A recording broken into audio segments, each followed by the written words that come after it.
evening. Here's the news at 9. First, the highlights. Governor Sanwo-Olu restates commitments to strengthen grassroots governance, sustainable development. Federal government plans 100,000 housing units for vulnerable persons nationwide. On the foreign scene, fierce fighting breaks out in Democratic Republic of Congo as rebels seek to make further advances. And in sport, former Super Eagles captain Joseph Yobo urges team to avoid slow start at 2025 AFCON. Now the details. I am John Omoaka.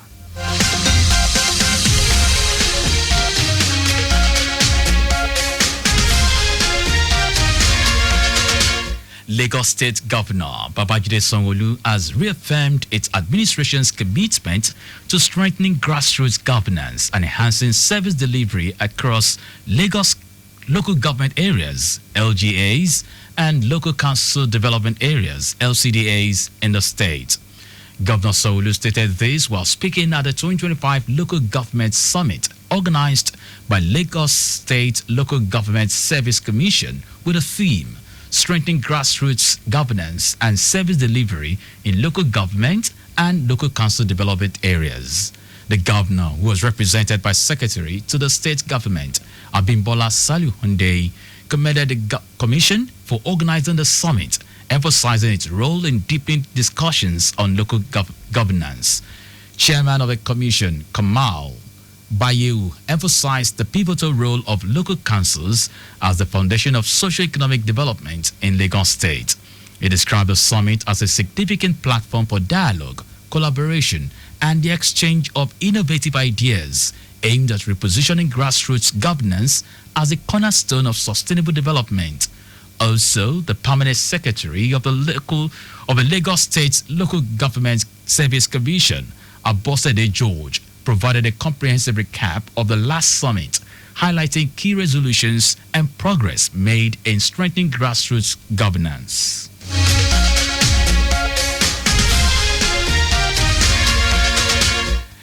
Lagos State Government has further reinforced its commitment to quality healthcare delivery with the inauguration of 2 newly upgraded pharma-grade warehouses at the Lagos State Medical Store, Oshodi. The state-of-the-art facilities will significantly enhance the storage and distribution of essential medicines, ensuring efficiency, safety, and accessibility for Lagos residents. Special Advisor to the Governor on Health, Kemi Ogunyemi, highlighted the significance of the project, describing it as a crucial step in fortifying Lagos' healthcare supply chain. Ogunyemi noted that Lagos is among 23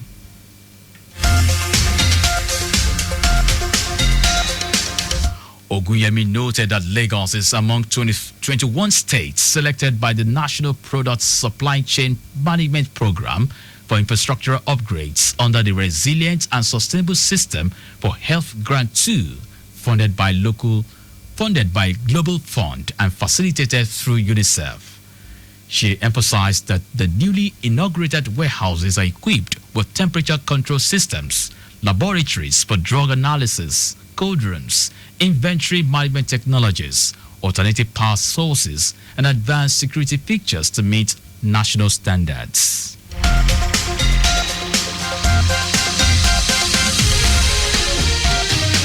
Lagos State Ministry of Youth and Social Development has reaffirmed its commitment to strategic collaboration with various sectors of society to create a conducive environment for youth to maximize their potential. Commissioner for Youth and Social Development, Mobolaji Ogulende, said this in his welcome address at a 3-day retreat organized for the ministry's technical working group in Ikeja. He said with over 70% of Lagos residents under the age of 35, the youth not only represent a significant demographic but also a crucial force for the future of the state.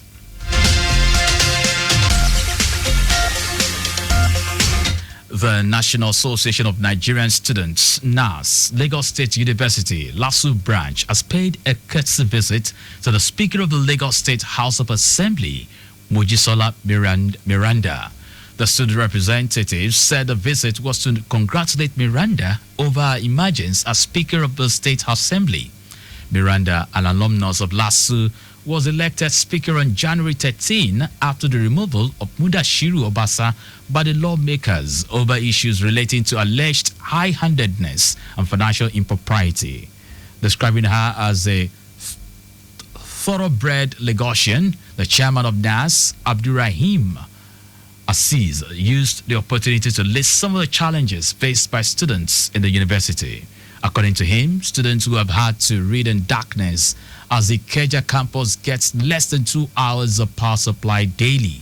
Aziz also raised the need for the students to make available loans for indigent students, as well as for the assembly to provide opportunities for students to witness the plenary of the House. Miranda, while thanking the students for the visit, urged them to always attend town hall meetings in their constituencies where they can contribute and make their opinions known. She further encouraged them to apply for the loans initiated by the government as done by students in other countries. The speaker requested the students to formally send their complaints in written forms to the House for action. And now to the rest of the stories. The federal government has announced plans to deliver 100,000 social housing units for vulnerable groups across all 774 local government areas. Minister of Housing and Urban Development, Amen Dangiwa, stated this during his presentation at the 4th edition of the Real Estate Future Forum in Riyadh, Saudi Arabia. Dangiwa called on global investors in Saudi Arabia to take advantage of the huge opportunities in Nigeria's housing sector. He said Nigeria's huge housing deficit offers enormous business opportunities, adding that the renewed Hope Cities and Estates program serves as a low-hanging fruit for investors in the Middle Eastern nation to take advantage of and get good returns. The Police Service Commission, PSC, has ordered the immediate retirement of officers above 60 and those who have served for more than 35 years.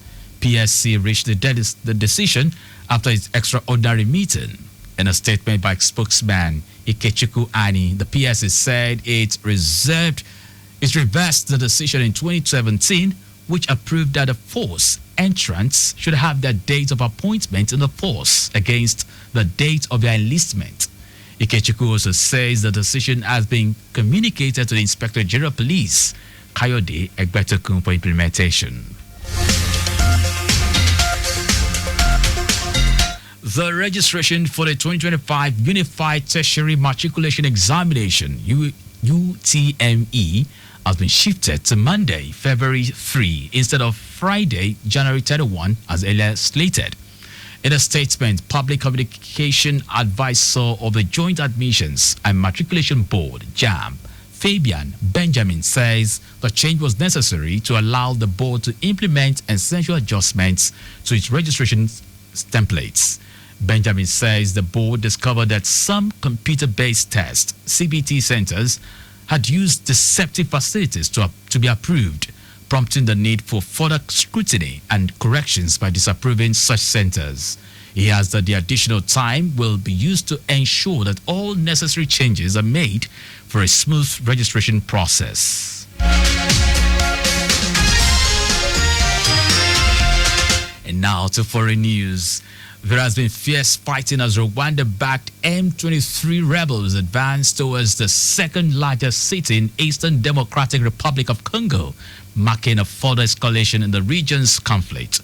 M23 fighters have been moving south towards Bukavu, the capital of South Kivu, after capturing the largest city in the region, Goma.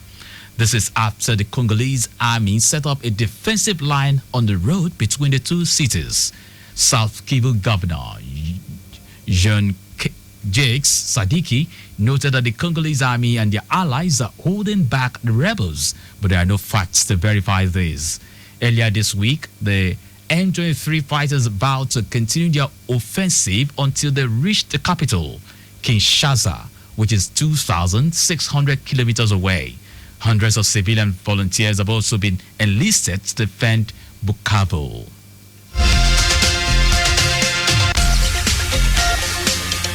Now sports. Former Super Eagles captain Joseph Yobo has urged the team to strive to have a good start at the 2025 Africa Cup of Nations.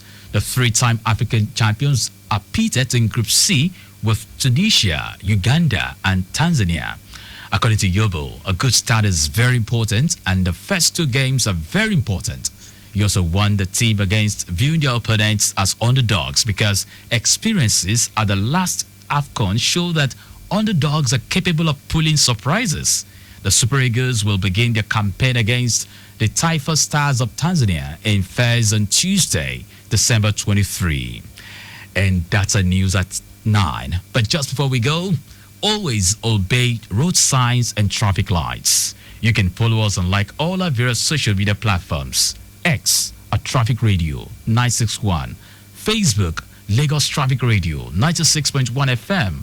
Instagram, Lagos Traffic Radio 961. Subscribe and watch our news and programs live on YouTube at Traffic Radio 961. You can also visit our website www.trafficradio961.ng.